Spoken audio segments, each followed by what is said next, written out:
সবার আগে ডিফেন্ডটা সে আমরাই জায়গা করি, কিন্তু সেই ইন্টারিম এই 16 দিনে আমাদেরকে চুনুপুটি ভাবছে। তারা ঠিক মতো আমাদের কাছে কোনো তথ্য দিতেও ওরা পাবে না, তথ্য দিতেও ওরা আসে না। ওরা ভাবে যে পোলাপান অল্প কয়েকজন শাহবাগে চিল্লাতেছে চিল্লাক।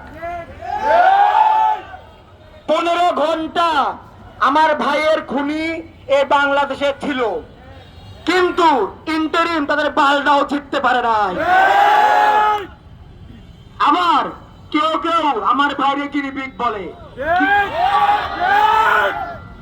আমি একটু বলতে চাই, আপনি তো অনেক বড় হেডমোলা, নারী মানুষ এজন্য গালি দিতে পারি না, অনেক বড় হেডমোলা। দেখেন আপনার জন্য আমরা যখন জানাজায় গিয়েছি, আশেপাশে যতগুলা মানুষ দেখেছি সবগুলা মানুষের চোখে পানি ছিল। আপনার জন্য কয়জন মানুষ কাঁদবে বলেন?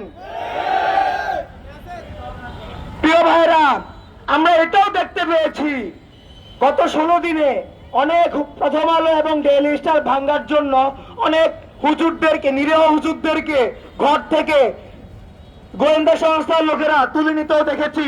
কিন্তু গোয়েন্দা সংস্থা আমার ভাইয়ের খুনিদের কোন বাইরেও বাইরে করতে পারে নাই। আমরা দেখেছি ডিজিএফআই, যে ডিজিএফআই আয়না ঘরের অন্যতম কলকাঠি নিয়েছিল, সেই ডিজিএফআই কারা কারা কলকাঠি নিয়েছে তাদের নাম আমরা এখন পর্যন্ত জানি না। কিন্তু সেই ডিজিএফআই এজেন্টরা এখানেও হয়তো আছেন, আমাকে দেখতেছেন, আমাকে টার্গেট করতেছেন, আমার বাইরেও টার্গেট করছেন। জানি না কি জন্য ইনকিলাব সেন্টারে গেছেন, ভালোর জন্য গেছেন নাকি খারাপের জন্য গেছেন।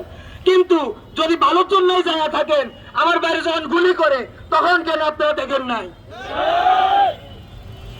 এই মুহূর্তে বক্তব্য নিয়ে আসার জন্য আহ্বান করছি আমাদের ইনকিলাব মঞ্চের সে প্রথম থেকে কুমিল্লার, যিনি আমাদেরকে দেখে শুনে রেখেছেন। হাদি ভাই যখন কুমিল্লা প্রথম এসেছিলেন, ভাইয়ের সাথে যোগাযোগ করে এসেছিলেন। এবি পার্টির